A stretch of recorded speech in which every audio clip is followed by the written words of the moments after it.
Welcome to Oh Wow, That Really Happened. We're your favorite true crimes podcast and your weirdest Bible study.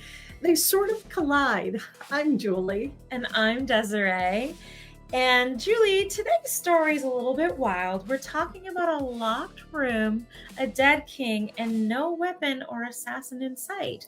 But before we get started, there's a few things we should know and understand about the podcast. First, I may not pronounce every name and word like your pastor would, but until the folks of the story show up to correct me, we're just not going to worry about that, are we, Julie? No, we're not. Neither should you. And next, we're not making fun or trying to be blasphemous. But if you think about it, what's in the Bible ranges from a little bit creepy to totally weird to absolutely hilarious. And we're going to talk about all of it, and God can handle that. That's right. So let's get started. Julie, can you set the stage for us? Certainly. Okay, let's set the scene. Since the walls fell in the days of Joshua, Jericho, it wasn't much more than a pile of rubble and an oasis. But still, what had been known as the City of Palms had enough going for it in terms of location and resources that this is where King Eglon, but we're going to call him Lonnie, decided to build his fortified palace. And it's where today's story unfolds. Wow. So what's so special about this location? Okay. So Jericho was a highly strategic location. In the Bible, it says that it's situated near the Jordan River and guarding the main entry point to Canaan from the east. And conquering Jericho had been so crucial for the Israelites because it opened the way for further campaigns they'd need reclaiming the land that God had given to Abraham and them. And just the fact that the city fell, it demonstrated God's power and set the stage for Israel's victory in the land that he had promised. And when Israel turned from the Lord and lost control over this piece of land, well, it demonstrated just how much they had fallen. Wow. So before Israel even has a king, they'd lost control of the miracle location, right? Right. God had given them on a silver platter, really, truly, didn't he? Pretty much, yeah. Yeah. Pretty much, yeah. Huh. Just how bad were things for Israel, though? Oh, they were horrible. I mean, if a legendary Jewish sage called Rashi, he tells us that the Israelites were subjected to hard labor and heavy tribute. They were forced to perform basically demeaning, servile chores. So if we slow down and imagine the world that they lived in for nearly 2 decades, Israel has been crushed under the weight of Moabite rule. And the people, they're weary, and their crops and their livestock, they were taken as tribute, and worship of God was suppressed by foreign idols. And they lived in this space where they were in their homeland, but anything they had could be stripped away at any time. Vineyards, cattle, home, land, children, even national monuments could just be displaced at any time. And the wicked king had begun to rule in Jericho, the land God had given to one of Israel's son, Benjamin. And King Lonnie, he was Moabite. And well, really to understand how he ended up ruling over them, we've got to go way back to Moab. Yeah, because I've heard about Moab, and it feels like one of those names that just keeps popping up in the Bible. Aren't they related to Israel, and how? Okay, get ready because it's about to get insane. Moab's story, it begins in Genesis 19. After Sodom and Gomorrah, Lot and his daughters, they escaped to the mountains to a cave. Now, they could have gone back to Abraham, the adopted father / uncle, who begged God to save them. But they got it into their heads that they were the last people on earth. Oh, wow. So that tells you something is about to, like, it's a level of destruction they must have seen, right? Absolutely. That, like, under the dangers of giving up hope too quickly, almost no one had what happens next on their bingo card. Right. So instead of checking on family, Lot's daughters, they decide to take things into their own hands. Okay, so that sounds horrible. What did they do, dare I ask? Oh. Gross. So the girls decided to repopulate the earth Mercy. with the only man available to them at the time, their dad. Yuck. No, no, no, no, no, no, no, no. Oh, yeah. No. Oh, yeah, that really happened. So each of the girls gets him drunk and conceives a child with him. And that happens twice, I assume? Yes, it happened twice. That really happened. Oh my goodness, I can't. Sorry. Exactly. No, exactly. So the older daughter, she names her son Moab, which means from father. So she basically named her child incest baby. I mean, yeah, there's no other way to put it. So Moabites and Israelites are distant cousins, but like their origins, the relationship is complicated. Well, that's not surprising, but how? Oh my goodness. Okay, so rabbinic sources and Christian scholars agree that there's like this deep estrangement, both spiritual and political, between Abraham's line and Lot's. And their history is marked by conflict and suspicion, even rivalry and bloodshed. Wow. So family drama on a national scale, but how did Moab end up oppressing Israel? I'm sure this won't surprise you. Israel had turned away from God. And as a result, God allowed Moab to conquer them. The Moabite king, Lani, forms an alliance with the Ammonites and the Amalekites.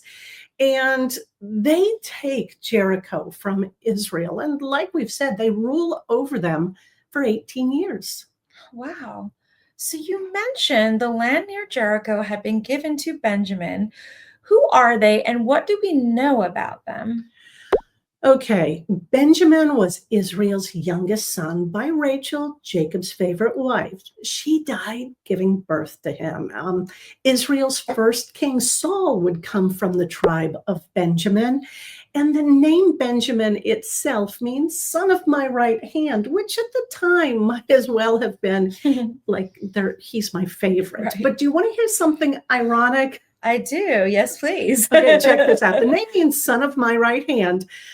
But scholars, commentary, scripture points out that lots of the Benjamites were left-handed, or at least ambidextrous, and they say that this made them just great warriors. So that's cool for battle, but does it matter for today's story? Yes, like it's more important to the story than you can imagine.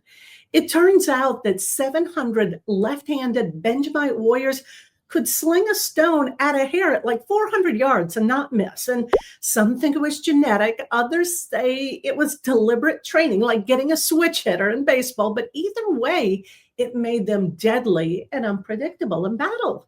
Oh, so someone shot the king with the sling, right? No. Oh, No, but it still matters. I promise. It does. okay. Well, I guess I'm gonna trust you, Julie. Let's see how this goes. Yeah, thanks for that.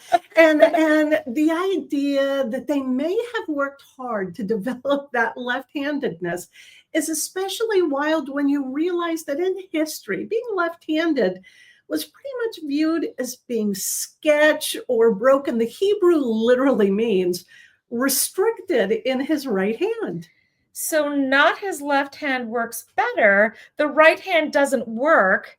Why so much shade over the hand that people use? Truly. Aside from the inconvenience at dinner and superstitions, the left hand was the one used for unclean tasks, including hygiene, wiping bottoms in a pre-toilet paper world. Ew. Oh no, we have no idea how good we have it, clearly. Back in the day, that must have been like so humiliating for the Benjamites. Well, you would think, but in typical favorite youngest child fashion, they just go to doing their things. So, like I said, it seems like they may have leaned into it. Okay, so this is hilarious, but I feel like we've gone down this rabbit trail a little far. This can't be related to a story about a dead king behind a locked door with no mortar weapon in sight. But it is. It is. Oh my You're wrong gosh. again. You What? No, my word. So the fact that the tribe known as Sons of the Right Hand is famous for its left-handed warriors, this is too much. truly. It's a detail that's hysterical, but it sort of also hints at God's tendency to use the unexpected. Isn't that the truth? You know what? So for review, we have Jericho, which at the time is really more of a territory with a fortified palace than the great city it once was. We have the Moabites and the wicked king we are calling Lonnie, and Yeah, we have the Benjamites. that checks. That checks.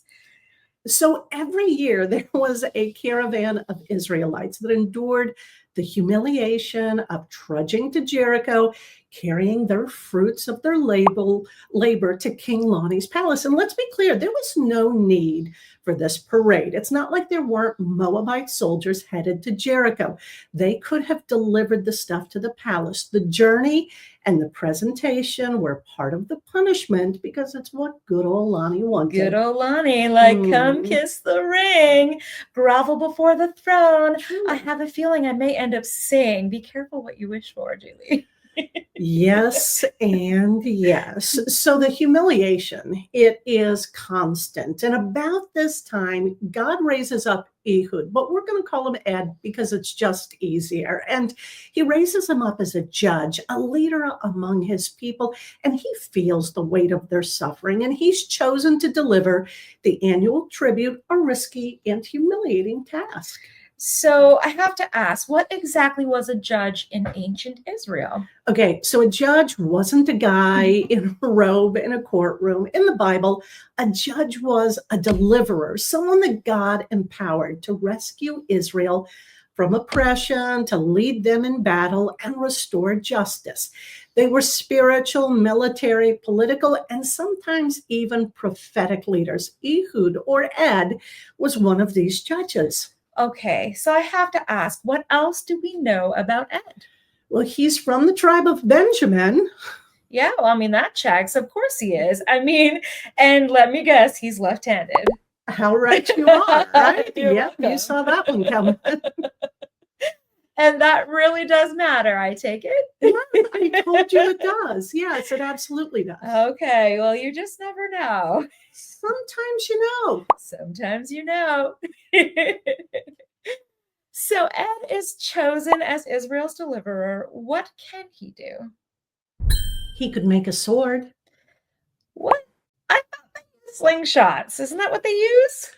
Well, apparently they also like to use knives, big ones. He made himself a double-edged sword about a cubit long. Okay, so talk to me about double edges and what the heck's a cubit?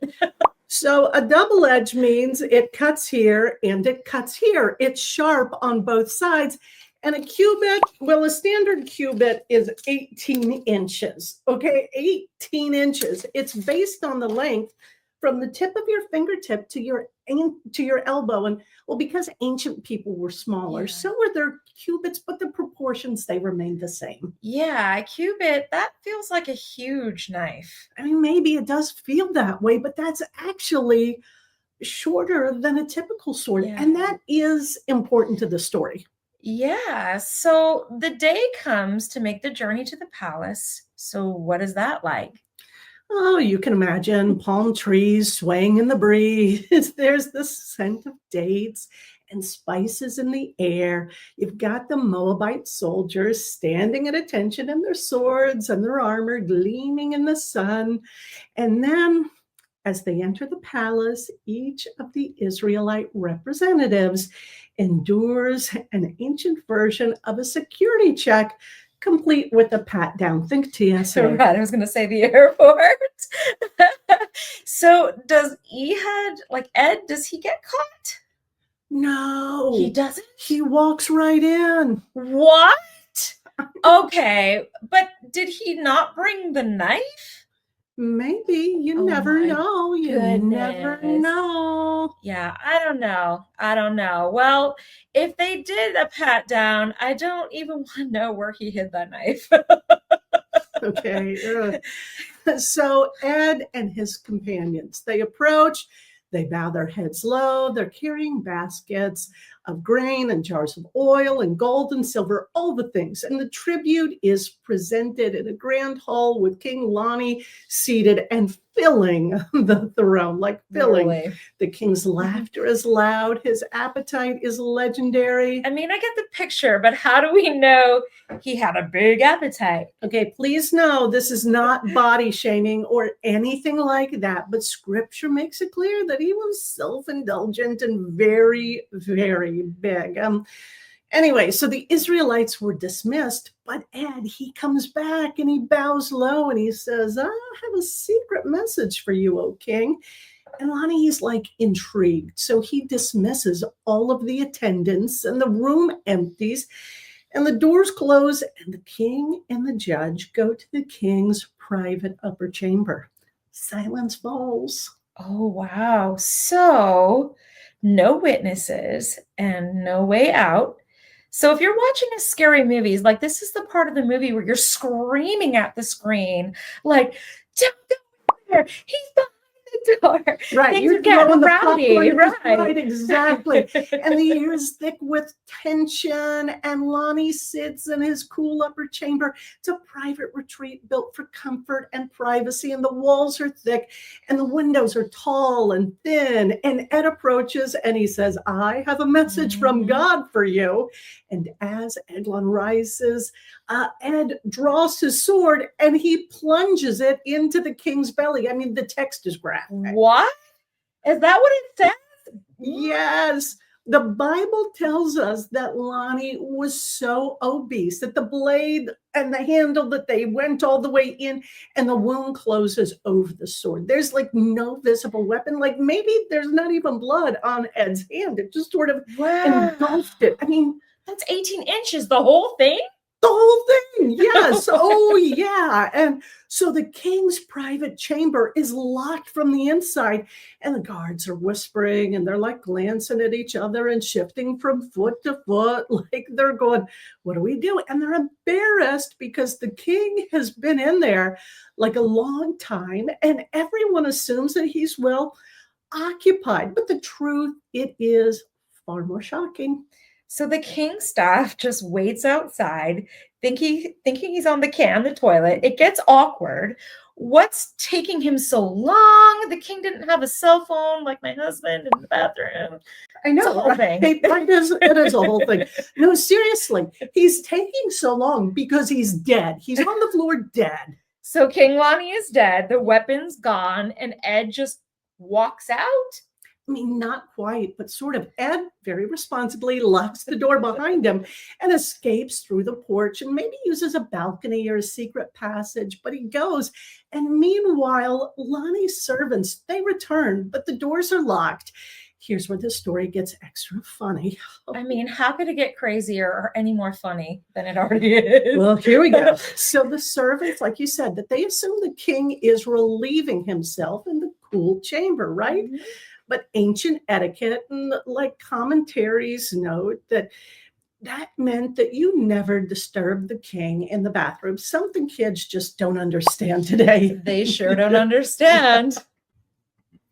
So they wait and wait. And the awkwardness, it's almost like a movie. Imagine the royal staff whispering outside, debating whether to interrupt or what they think is a private moment. And they're waiting and eventually doing their own version of the potty dance, telling each other, I'm not going to knock, you knock. And the Bible tells us that they waited to the point of embarrassment. That's hilarious. But why would they just assume the king was going potty? Well, based on the biblical account, there's probably a substantial smell. What? Yeah, Oh, truly. oh, Well, Judges 3 tells us that the knife, after the knife went in, it closed in over it, and the king's bowels discharged. Say it with me. There are no unimportant lines in scripture, and the smell probably helped Ed escape. right. Meanwhile, they're just standing there looking at each other, going, I'm not going to knock. You're going to knock. Should we knock? Is he okay? While they're doing that, Ed is long gone. Oh, right. In fact, they waited to the point of embarrassment before going to get the key. But you said he went through security, so how did they not find the sword? Okay. So remember how we talked about left-handed people being viewed as sketch or gross? Yeah, I remember that very well. Yes, Okay. of course. So here's the thing, that it was unthinkable to the Moabite guards that a left-handed grossy could have been sent to stand before a king. Okay, but help me understand. How did that get him? Like, how did that help him get the knife into the palace? Okay, so of course, so people wore their swords on the opposite leg of the thigh of the hand that they would use to draw the sword. So, Like, the why? opposite. Well, imagine trying to draw like an 18-inch sword from the same leg as the hand that you'll use it with. Like, you can't do it. Try it. Yeah, You yeah, can't no, there's absolutely no like it's way. like It's no. impossible. Your arm doesn't bend like that. It's not gonna 100% work. right. So Ed, being left-handed, he strapped the sword to his right thigh under the clothes, and guards would check the left side, never suspecting anyone standing before a king would carry a weapon on the right. Right. So their attitude towards left-handed men let someone just walk right in, kill King Lonnie, and escape to Gilgal. Pretty much. Yeah. Wow. And by the time they finally opened the doors, like, Ed had escaped. Lon is dead, the perfect crime. No one saw him. No one saw the weapon. No one saw the killer leave. Like, the only clue is a locked door and just a whole lot of embarrassment. Yeah, honest. So I have to know what happens next. Does Ed actually get away with it? Yes, he does. No, he He doesn't. did. He got away with it. He escapes past the idols of Gilgal. What? Okay, so these were likely like stone monuments or pagan statues marking the border. Some scholars believe that these idols were monuments to Moabite victory, and they were daily reminders right in their face of Israelites' defeats. Yeah, didn't really important things happen for the Israelites at Gilgal? So many, like Yeah. so many, 100%. Gilgal is a place loaded with meaning. It was also the site of Israel's first camp after crossing into the Promised Land.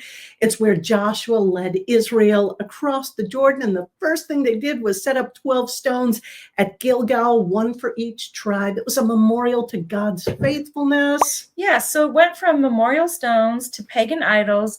Didn't something else happen at Gilgal? If my Again, Yeah. yeah, still more.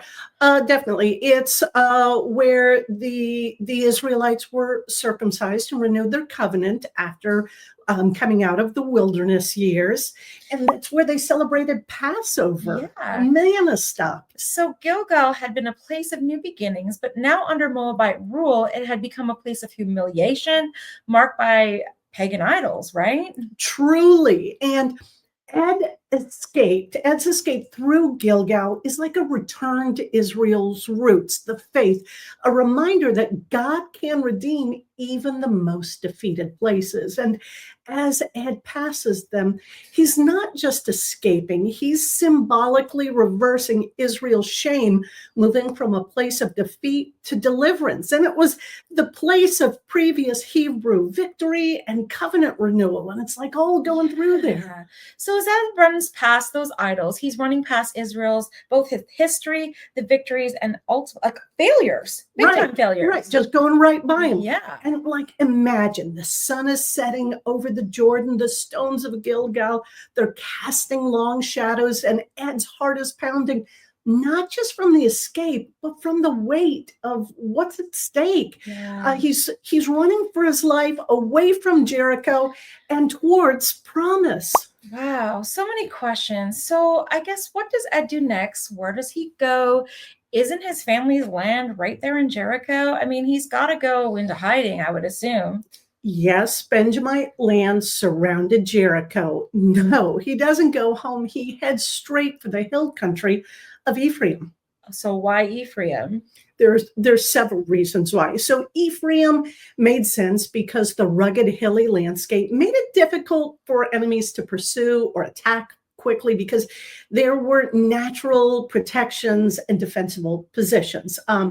Ephraim was centrally located in Israel, making it, well, easier to rally tribes from different regions. Fleeing Ephraim to Ephraim put distance between Ed and Moabite retaliation. And the tribe of Ephraim, they were like strong and influential, so they'd offer a reliable base for gathering Israelite warriors. Yeah. Okay. So that makes me think, how far was that run?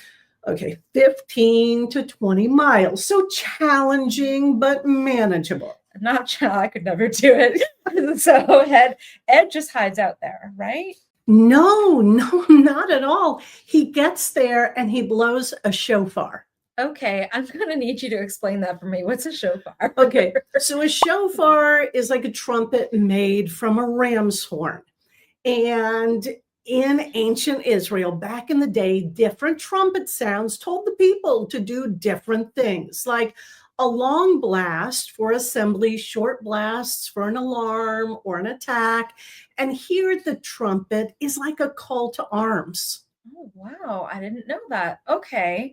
So once he called, what did they do? Oh, they rally. Yeah. I mean, picture it, that the shofar's call, it like echoes through the valleys in Israel. And it's like the sound stirred up memories of Jericho's walls falling and Joshua's victory. And the Israelites, they're just emboldened and encouraged by Ed's courage. So they gathered together. They come from the hills. Okay, so wait, this is all happening on the same day. He's taken down an evil king. He escaped by running 20 miles, God help him, and formed an army in one day? Yeah, I mean, he probably made the sword a couple days before, but yes. Yeah, I mean, you would think you'd have to. Wow. I mean, I go to the bank, I go to the dry cleaner, sit in car line, and I'm tapped out for the day. So, did the Moabites attack Ephraim then? Well, they tried. I mean, not really. The Moabite army was feeling so confident in their control that they were caught off guard just by the whole thing. The fords of Jordan, they were these shallow crossing points at strategic locations, and they were narrow and muddy and treacherous. And Ed's men, they blocked every single crossing, turning the river into a trap. And the Moabites, they were strong and well armed, but they find themselves hemmed in with all of their escape routes just cut off. Oh, wow, that's right. I mean, they hadn't been out of Egypt long at all. And when they ended up basically enslaved by Moab, right? And they're not going back. Like they are ready to fight. Wow. Yeah, and it's about to end with 10,000 Moabite warriors falling. I mean, they end up trapped between the Israelites and the river. And you can imagine like hand-to-hand combat on slick, muddy riverbanks with people falling and splashing in the water. And none of the Moabite warriors survived. None. Wow. So this was not just a military victory, but a spiritual one. The Moabite gods were powerless to save their people, and the idols at Gilgal were left as silent witnesses to Israel's deliverance, right? Right. So total victory. And this all started with a left-handed judge with a hidden sword, right? Exactly. And the land had peace for 80 years. It was like a gift to the next generation. I love how all the little details matter.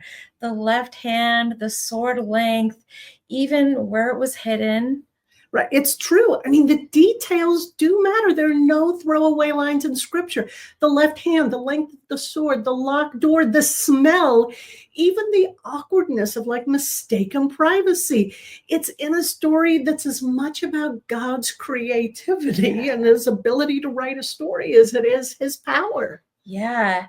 And honestly, the bathroom humor just makes it more real. Sometimes the Bible is so much more clever and funny than we give it credit for. Oh, absolutely. And there's a little bit of gross in there for the junior high guys. Oh, So yeah. next time you find yourself waiting outside a locked door, wondering what's taking it so long, you'll have something to think about.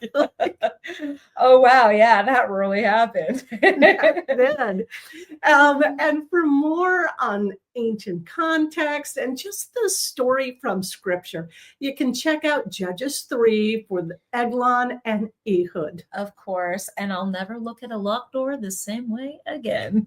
Now, hey, this has been, oh, wow, that really happened. I'm Julie. And you know what? Do check, like, and subscribe. Yes. And I'm Desiree. And if there's any stories that you would like to hear on, oh, wow, that really happened podcast, just comment down below in the comments. And we'll be sure to look into it. And we do have some real whoppers that we're going to do in the future. And it's going to be really fun. So I'm looking forward to it. Are you? It's going to be a blast. Thank you All so right. much. And we appreciate it. Again, like and subscribe to, oh, wow, that really happened.